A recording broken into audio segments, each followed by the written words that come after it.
berjumpa lagi dengan Lause hari ini, hari Kamis, tanggal 5 November 2020. Gimana kabarnya hari ini nak? Sehat? Alhamdulillah. Materi kita naklah hari ini adalah PPKN. Nah, kalian bisa buka bukunya halaman 17 dan 20 ya. Ya, bisa dilihat. Nah, kalau di papan tulis ini nanti ringkasan terakhirnya.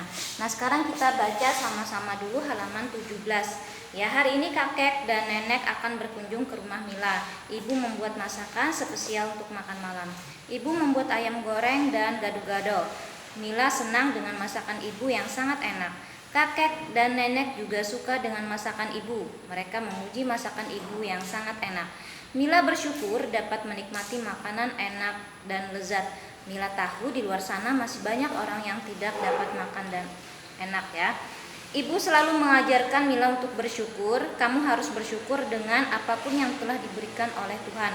Kamu juga harus bersyukur karena masih diberi rezeki berupa makanan.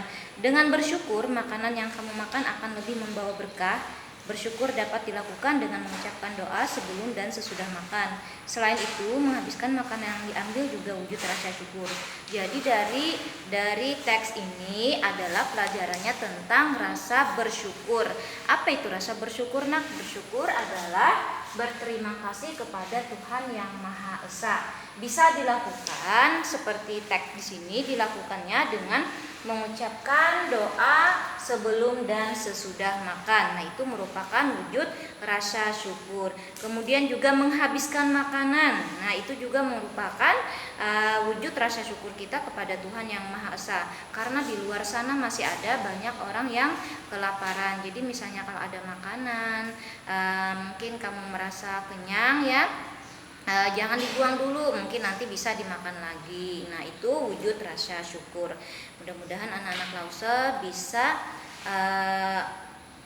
mengamalkannya di dalam kehidupan sehari-hari, itu tentang rasa syukur ini ya. Kemudian kita balik lagi halaman selanjutnya, halaman 20. Ini materi kita melaksanakan atau melakukan hak dan kewajiban. Ini terusan dari pelajaran kemarin yang namanya hak ya, yang namanya hak itu yang harus didapatkan. Nah, kewajiban itu yang harus dilakukan. Jadi kalau kita mau mendapatkan sesuatu, kita harus melakukan segala sesuatu yang untuk mendapatkan hak itu. Misalnya contoh, kalau kewajiban anak, nah seperti teks di buku ini ya, anak. Kewajiban anak itu, nak, salah satunya membantu orang tua belajar.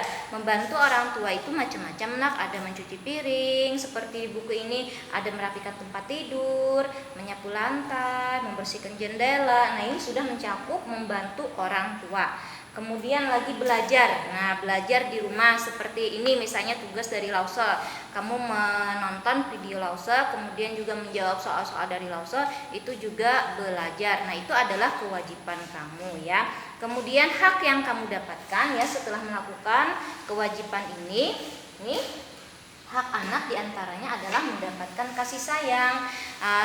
Pasti kalau kamu sering membantu orang tua, pasti kamu lebih disayang lagi oleh orang tua. Bahkan lebih lagi mungkin ditawarin, mau apa nak, misalnya mau pergi kemana, karena kamu sudah melakukan kewajiban kamu sebagai seorang anak, seperti tadi membantu orang tua ya. Kemudian lagi mendapatkan perlindungan, tempat tinggal, pakaian dan makanan. Nah, ini yang kita kemarin pelajari ya, mendapatkan perlindungan tempat tinggal itu kemarin disebutkan dengan sandang, pangan dan papan. Kalau sandang berarti tempat tinggal, rumah ya, nak ya. Kalau sandang, pangan, kemudian makanan dan pakaian ya. Jadi kita itu harus imbang semuanya. Jangan misalnya rumah aja yang bagus tapi tidak ada makanan misalnya di dalam rumah itu. Nah, itu salah, naklah. Atau juga misalnya makanannya banyak tapi rumahnya misalnya tidak layak. Bagaimana tidak layak itu, nak? Kotor, banyak sampah, misalnya tidak dibersihkan, itu juga salah. Jadi semuanya itu harus seimbang. Misalnya tempat tinggalnya harus bersih, harus tidak ada kotoran. Kemudian pakaiannya juga harus bersih. Kalau sudah bau dicuci ya. Kalau sudah misalnya dicuci kering, dilipat, ditaruh di dalam lemari. Kemudian juga misalnya makanan itu juga harus bersih. Tidak boleh kita memakan makanan yang basi, misalnya yang sudah di dalam kulkas lama misalnya, atau sudah expired atau kadaluarsa. Nah, itu juga tidak boleh ya. Nah, kali ini materi kita ada 3 tadi intinya tentang rasa bersyukur kita, kemudian hak yang dapat kalian terima, dan kemudian kewajiban. Jadi lakukan kewajiban dulu, baru kalian menuntut hak ya. Mudah-mudahan anak-anak Lause semua dapat memahami pelajaran dari Lause. Untuk tugas nanti Lause kirim ya. Dadah.